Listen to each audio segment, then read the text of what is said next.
Voici Josh. Aujourd'hui, nous expliquons pourquoi des soldats ont été exécutés par leur propre camp pour lâcheté et guerre dans des infographics shows.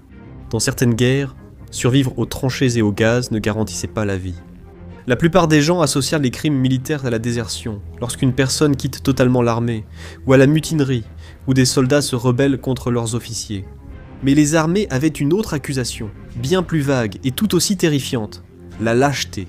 Et parfois, cela n'avait aucune importance que vous soyez blessé, terrifié ou même honnête.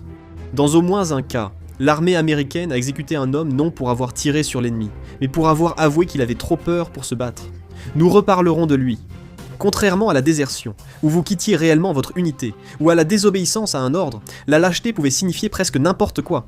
Cela suggérait que vous n'étiez pas assez courageux. Et c'est cette ambiguïté qui la rendait dangereuse. Les chefs d'accusation criminels se chevauchaient fréquemment.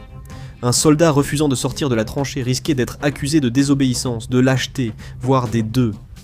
Battre en retraite sans permission pouvait valoir une accusation de désertion ou de lâcheté, selon l'humeur des supérieurs. Ce matin-là, l'armée britannique pendant la Première Guerre mondiale avait des chefs d'accusation pour abandon de poste, quitter une patrouille, lâcheté devant l'ennemi, désertion et abandon honteux des armes. Soyons honnêtes, la frontière entre ces accusations était floue, et si vous pensiez que les définitions allaient clarifier les choses, détrompez-vous.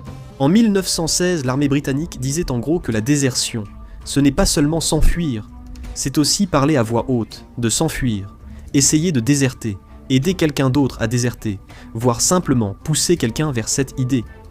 Et la désertion. Elle représentait environ 75% des exécutions dans l'armée britannique, entre 1914 et 1920, ce qui en faisait de loin le crime passible de la peine capitale le plus courant. Voilà, pour ce qui est d'une accusation claire par rapport à la lâcheté. Pour les commandants militaires, les accusations de lâcheté visaient surtout à contenir une contagion. Ils en avaient une peur panique. La panique est contagieuse sur le champ de bataille. Si un homme cède et fuit, d'autres risquent de le suivre sans que vous ne le réalisiez.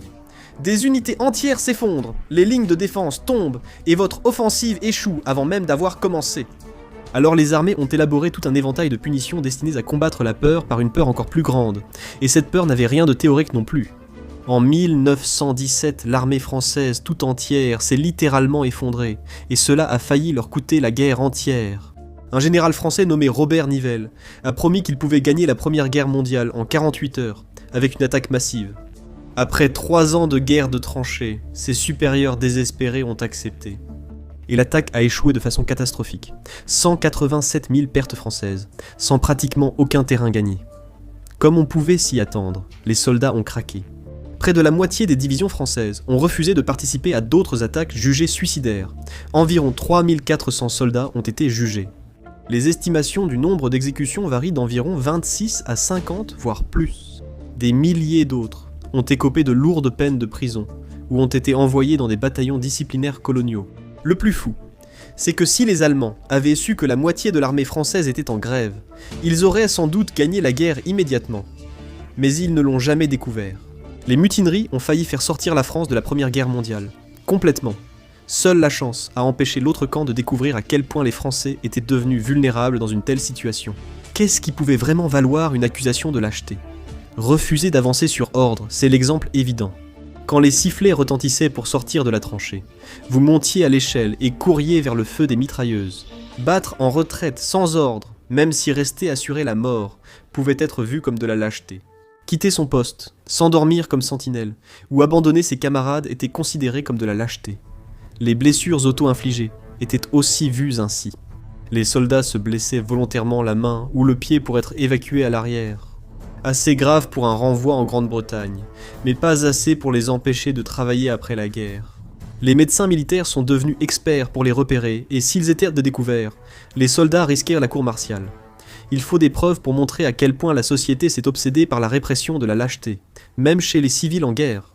Il suffit de regarder la campagne britannique de la Plume Blanche pendant la Première Guerre mondiale. Le principe était simple. Lorsque les engagements volontaires diminuaient, des femmes remettaient des plumes blanches, symbole de lâcheté, aux hommes qui n'étaient pas en uniforme, les humiliant publiquement pour les pousser à s'engager.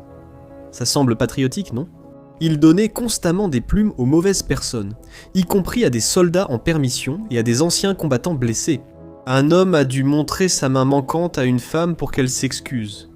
George Sampson a aussi reçu une plume blanche alors qu'il allait à une réception publique, en son honneur pour avoir remporté la croix de Victoria à Gallipoli, la plus haute distinction britannique pour bravoure, et il a quand même été traité de lâche en public. Plusieurs hommes sont morts après avoir reçu des plumes, incapables de supporter l'humiliation d'accusations injustes. Certains se sont engagés malgré leur inaptitude, leur jeune âge ou des emplois essentiels, et beaucoup se sont retrouvés piégés dans ce cauchemar. Ce système visait à éviter que les hommes ne craquent sous la pression et soient punis. Pendant la Seconde Guerre mondiale, la plupart des armées avaient retenu les leçons des excès de la guerre précédente. Les Britanniques ont supprimé la peine de mort pour désertion, après avoir constaté les effets d'exécution de jeunes traumatisés par la Première Guerre mondiale. Mais toutes les armées n'ont pas tiré les mêmes leçons. La peur d'être traité de lâche pouvait pousser des hommes à la mort dans la vie civile, mais la justice militaire pouvait, elle, réellement vous exécuter pour cela. Et en 1944, c'est exactement ce qui est arrivé à un soldat de remplacement de 25 ans des États-Unis qui n'avait jamais voulu se battre en Europe, à la base.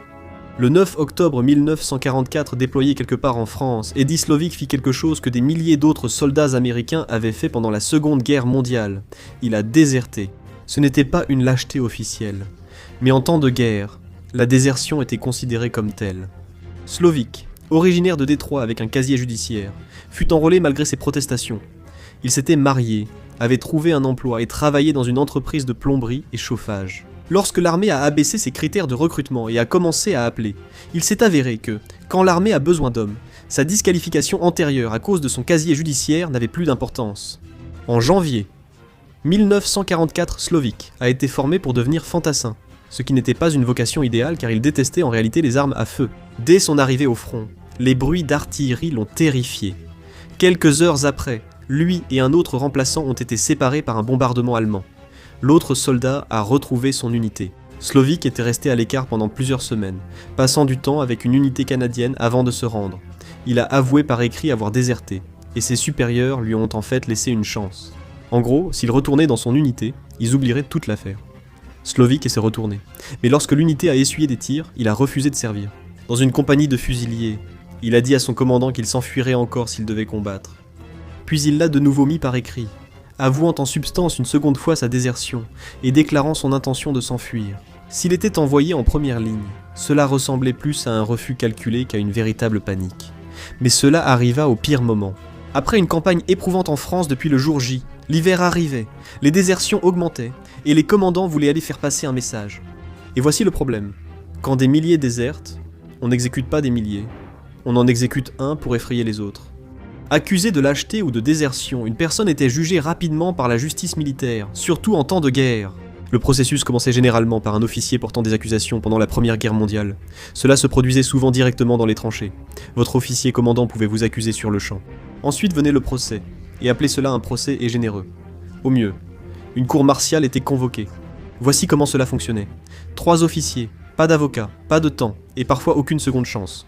Votre officier de défense était débordé, inexpérimenté, ou tout simplement désengagé. Les procès étaient d'une brièveté choquante. Moins d'une demi-heure suffisait pour décider de votre vie ou mort. Les preuves étaient rares, les témoins absents, sûrement déjà repartis au front sous les balles. Les officiers examinèrent l'affaire et votaient sur la culpabilité et la peine. La sentence, une fois prononcée, remontait la hiérarchie pour réexamen, avec circonstances atténuantes ou demande de clémence. Mais c'était là le piège. Le système autorisait les exécutions dans les 24 heures après la décision finale. Mais en réalité, l'attente pouvait durer des semaines ou des mois. Votre dossier montait lentement jusqu'aux généraux, vous donnant de faux espoirs. Et puis venait l'annonce de votre sentence, et soudain il ne vous restait plus que quelques heures à vivre. Des heures, pas des jours, soldat. Thomas Highgate, âgé de seulement 17 ans, fut le premier soldat britannique exécuté sur le front occidental en septembre 1914. Il n'a eu que 45 minutes entre l'annonce de la confirmation de sa sentence et le moment où il a été fusillé devant 2 compagnies de son propre régiment.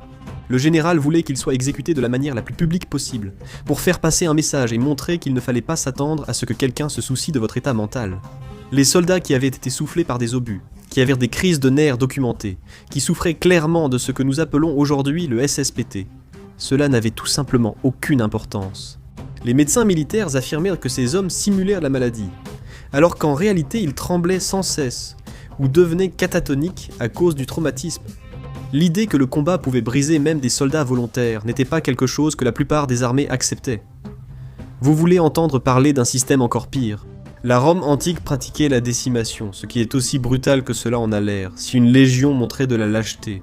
Chaque 10e homme était choisi par tirage au sort et battu à mort par ses camarades soldats. Si vous étiez reconnu coupable, la gamme des punitions variait énormément, selon l'armée, la guerre, l'infraction spécifique, et parfois simplement l'humeur de l'officier commandant. La principale punition de campagne des Britanniques durant la Première Guerre mondiale visait à humilier. Le soldat condamné était attaché à un objet fixe comme un poteau, une roue de chariot ou un affût de canon, en position de crucifixion pendant jusqu'à 2 heures par jour. Pendant plusieurs semaines, cela se produisait à la vue des autres soldats, et parfois à portée de tir ennemi. C'était destiné à vous humilier sous les yeux de vos camarades. Les bataillons disciplinaires étaient une autre option, rendue tristement célèbre par les soviétiques durant la Seconde Guerre mondiale. L'ordre numéro 227 de Staline, la célèbre règle « pas un pas en arrière », a créé ces unités pour les soldats accusés de lâcheté, de désertion ou d'autres crimes militaires. L'image des détachements de barrages, fauchant des masses de soldats soviétiques en retraite, relève en grande partie du mythe. Les archives du NKVD, la police secrète et agence de renseignement, suggèrent environ 1000 morts au cours des 3 premiers mois de sa mise en œuvre. Mais dès octobre 1942, le concept avait en grande partie été abandonné.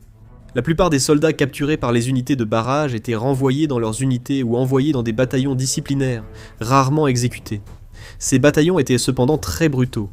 Ces unités étaient affectées aux pires tâches, comme le déminage, l'assaut de positions fortifiées, ou mener des attaques dont les unités régulières ne survivraient pas. Des centaines de milliers de soldats soviétiques ont servi dans des unités disciplinaires pendant la guerre, où la mortalité était très élevée, contrairement à l'image exagérée d'Hollywood. Les peines de prison étaient fréquentes pour les cas mineurs, ou si les commandants refusaient d'exécuter quelqu'un. Travaux forcés, isolement cellulaire, perte de grade et de solde, tout cela était possible. Mais la punition ultime était l'exécution, et c'est là que les choses devenaient les plus sombres.